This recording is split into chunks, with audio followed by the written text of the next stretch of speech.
Wabarakatuh. Pada kesempatan kali ini kita akan lanjut pembahasan kemarin belum selesai di video part 2. Ma al hukmu laukanat al ummu al badilah zaujah thaniyah li zaud. Nah, sekarang ini apa hukumnya kalau rahim yang disewakan itu adalah rahimnya istri kedua dari suami tersebut. Fi hadhihi surah yatimu talqih buwaidah az-zaujah bima izaujiha. Dalam bentuk ini, sel telur perempuan, sel telur istri dibuahi dengan sel sperma suami. Thumma tu'adu al-laqihah ila zaujah ukhra. Setelah sel telur istri dibuahi oleh sel sperma suami, kemudian dikembalikan ke rahim istri kedua, bukan ke istri yang itu tadi, bukan istri yang pemilik sel telur, tapi dikembalikan ke istri kedua. Wadzalika bimahsi idratil qiyam. Oke, intinya gimana sekarang kalau seperti ini? Jadi yang menyewakan rahimnya itu bukan milik wanita asing, tapi rahimnya adalah milik istri kedua. Bagaimana hukumnya? Nah, ini. Di sini ternyata juga ada ikhtilaf juga. Faqad ikhtalafa al fuqaha al mu'asirun fi hadhihi surah ala qaulaini.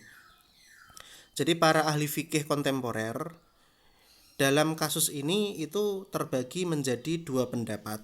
Ada perbedaan pendapat di kalangan ahli fikih kontemporer. Pendapat pertama, al-qaul al-awwal, ini pendapat pertama. Tahrimu hadhihi surah haram. Bentuk seperti ini itu haram. Wa hiya kaunul al-badilah zaujah thaniyah li dzatiz zauj. Qala katsir min al-mu'asirin.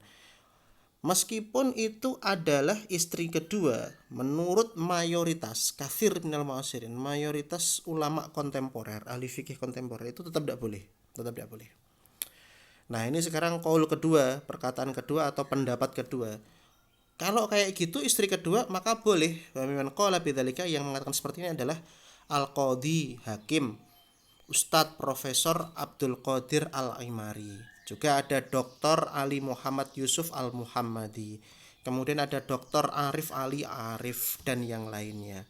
Jadi terbagi perbedaan pendapat. Ada dua perbedaan pendapat. Nah, sekarang kita kupas dalil-dalilnya. Adillatu qaul al-awwal, dalil pendapat pertama. Istadalla ashabu hadzal qaul ala tahrim ma yali. Pendapat pertama ini memiliki dalil sebagai berikut. Yang pertama adalah kaidah fiqhiyah atau kaidah syariah. Jadi al-qaidah asy-syar'iyyah itu sama dengan qaid fiqhiyah, al-qaidah al-fiqhiyah. Annama ijtama'a fihi al-hadru wa ibahah qudima janibul hadri. Ma idza ijtama al-halal wal haram faqudima al-haram. Sama seperti itu.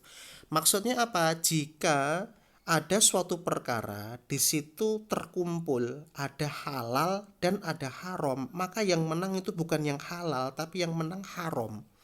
Misalkan ada suatu bagian, gini aja misalkan, arak itu haram, kemudian jus melon itu halal. Nah, kemudian dicampur ke dalam satu gelas.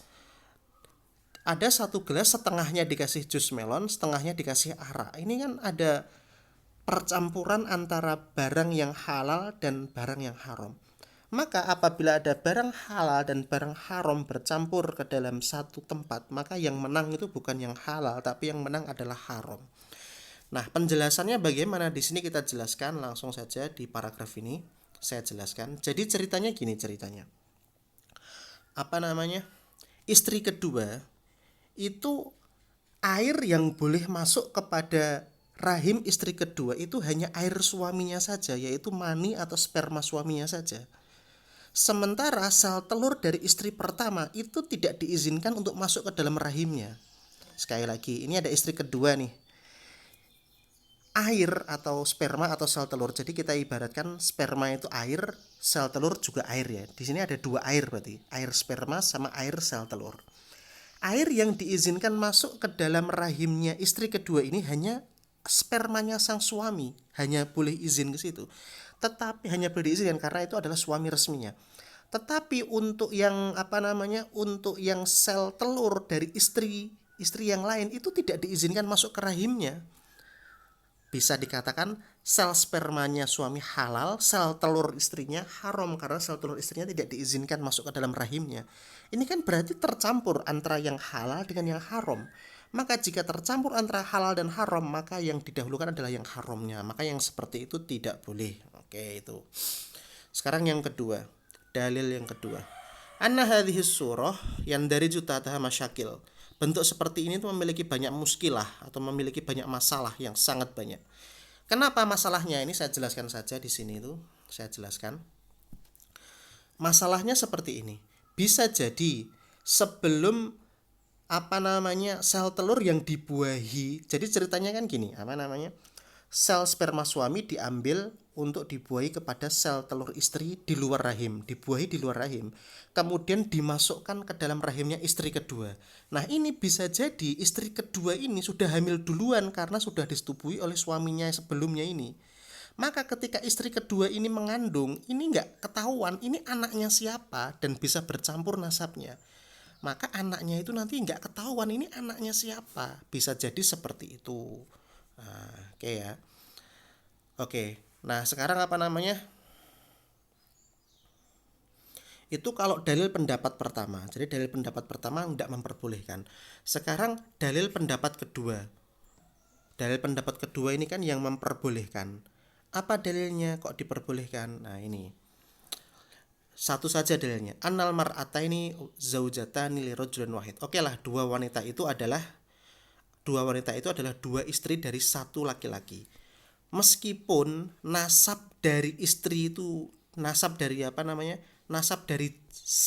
istri ini dalam artian bisa diperselisihkan. Ini anaknya siapa? Anaknya ibu A atau anaknya ibu B? Oke lah, bisa diperselisihkan. Tetapi wahdatul ubuwiyah mutahaqqiqah.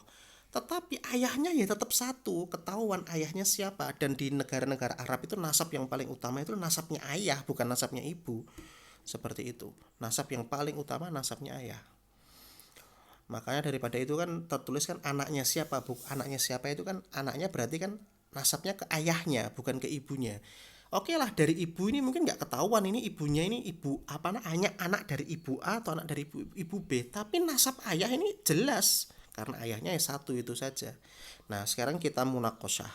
Munakosyah ini didiskusikan dalilnya. Oke, dalil pendapat pertama yaitu kan dimusyawarahkan ini.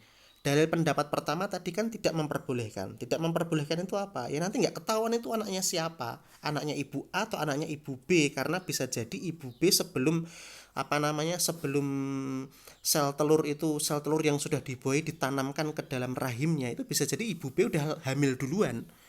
Maka nanti nggak ketahuan tuh anaknya siapa. Nah, ini dibantah, bisa dimunakosyah atau bisa dibantah, bisa didiskusikan bahwasanya kalau yang dikhawatirkan seperti itu bisa tes DNA. Jelas. Nah, maka nanti akan ketahuan ini anak dari ibu A atau anak ibu B. Maka ya untuk nasab itu nasabnya bercampur ke ibunya itu sebenarnya enggak bisa diterima karena itu jelas-jelas bisa dilakukan dengan tes DNA. Nah, seperti itu.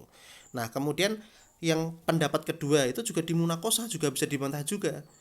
Pendapat kedua ini dibantah seperti ini bahwasanya oke lah, nasab ayahnya itu mutahaqqiqah. Nasab dari segi ayahnya itu ubuwah itu mutahaqqiqah. Nasab dari ayahnya itu jelas. Tetapi nasab dari ibunya kan tetap tidak jelas. Maka dari nasab ibunya tidak jelas ya tetap nggak boleh. Nah, setelah ditarjih atau dirojihkan mana yang kira-kira yang lebih kuat di antara keduanya, penulis buku ini melihat bahwasanya yang rojih adalah pendapat pertama. Tetap tidak boleh. Nah, gitu kan. Bitahrimi istijari rahmi zaujah al-ukhra lizauj, meskipun wanita yang mengandung itu adalah istri kedua dari suaminya. Menurut itu tidak boleh. Oke, dari sini bisa kita ambil kesimpulan kan ada 5 bentuk kan. Ada 5 bentuk. Bentuk pertama, bentuk kedua, bentuk ketiga, bentuk keempat, bentuk kelima. Ulama sepakat bahwasanya bentuk 3, 4, 5 ini tidak boleh. Sementara bentuk 1 dan bentuk 2 ada ikhtilaf. Ada yang mengatakan boleh, ada yang mengatakan tidak boleh, ada yang mengatakan boleh, ada yang mengatakan yang boleh. Tapi menurut pendapat buku ini atau menurut penulis buku ini, yang dirojihkan pendapat 1 adalah yang tidak memperbolehkan, dan yang dirojihkan pendapat kedua yang tidak dibolehkan juga. Jadi secara keseluruhan sewa rahim, entah itu suaminya, entah itu istrinya sendiri, entah itu rahimnya dari istri kedua, entah itu spermanya dari suami laki-laki dan sel telurnya dari istri sendiri. Menurut penulis buku ini tetap yang roji adalah tetap tidak boleh. Jadi seluruh istijar arham menurut buku ini tidak boleh. Nah itu ya. Meskipun gitu tadi kita ada perbedaan di pendapat pertama dan pendapat kedua. Pendapat pertama mengatakan ada yang mengatakan boleh, ada yang mengatakan tidak boleh. Tapi tetap saya katakan di sini itu fikih. Yang namanya fikih itu ada satu kaidah yang sangat erat yang harus kita pegang. Al ijtihad la yang kudu bil ijtihad. Sebuah hasil pendapat yang disarikan dari hasil ijtihad tidak bisa disalahkan dari pendapat yang dihasilkan dari ijtihad pula. Di sini ada qaul pertama ini terjadi dua perbedaan pendapat. Meskipun yang dirojihkan adalah pendapat yang tidak boleh, ini hanya rojih bukan benar. Meskipun pendapat yang dirojihkan adalah yang tidak boleh, bukan berarti pendapat yang memperbolehkan ini tidak boleh.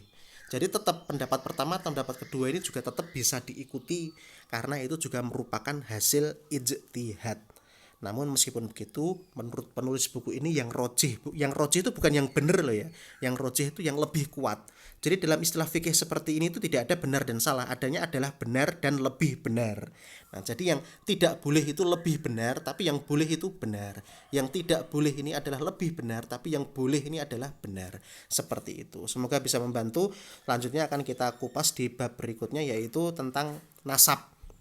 Anak itu nanti nasabnya ke ibunya atau ke ayahnya atau ke pemilik rahimnya akan kita kupas di pertemuan yang akan datang. Terima kasih. Wassalamualaikum warahmatullahi wabarakatuh.